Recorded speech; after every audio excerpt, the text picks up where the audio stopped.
Guys, माझ्या तिसऱ्या mini ब्लॉगमध्ये तुमचं सगळ्यांचं स्वागत आहे. आज ब्लॉग बनवण्याचं कारण म्हणजे आज आमच्याकडे गवळदेव होतो. त्याचं मी व्हिडिओ केला आहे, तो तुमका दाखवते आमच्याकडे कसं गवळदेव करतात तो. हे आमचे आजोबा गवळदेव पूजेसाठी येतात. गवळदेवाची गुफा अशी सुंदर आहे, तुम्ही बघा. गवळदेव कसं पुजतात तो तुम्ही बघू शकताय. ही गवळदेवाकडेच एक तुळस आहे, सुंदर अशी मातीची लिपलेली. ह्यो आमचं कृष्णा काका, हे आमचे राजू काका. कृष्णा काकाने आमच्या भाजी फोडणीक घातल्या ना, तो जेवण करण्यात खूप एक्सपर्ट आहे.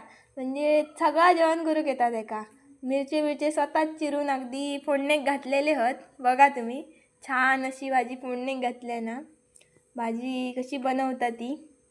आणि तोपर्यंत डाळीक कड इलेलो हा, भाजी शिजान होईपर्यंत. बघा तुम्ही डाळ कशी उकाडता. हे आमचे भाव वाईट तोपर्यंत मस्ती केलं जेवण होईपर्यंत. ह्या माझा बहीण मोठी. हे एक बाई काका, हे दाजी काका. ह्यो आमचं कृष्णा काका. हे आमचे भाई काका.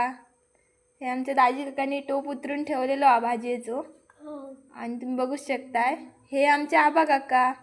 ही पल्लवी पुजारी, हिला खूप घाम आलेला आहे. गवळदेवाला किती मजा येते. आणि हा आमचा हा पिला वाटतो, त्याचं नाव सूरज आहे. आम्ही त्याला कृष्णा म्हणतो. जेवण सगळं झालेलं, वाडी बिडी दाखवलं, भात बनवलं, डाळ बनवलं, गोडी बटाट्याची भाजी बनवलं. सगळं जेवण बनवून आम्ही सगळ्यांना जेवूक थंयच वाढलं विहिरीकडेच. खूप मजा येतात जेवूक बिवूक, कारण की सगळीच लोक असतात ना. आता जेवण बिवून झाला, आता तसा म्हणा कार्यक्रम संपलो आमचं गवळदेवाचं. मग आम्ही घराची वाट धरलो.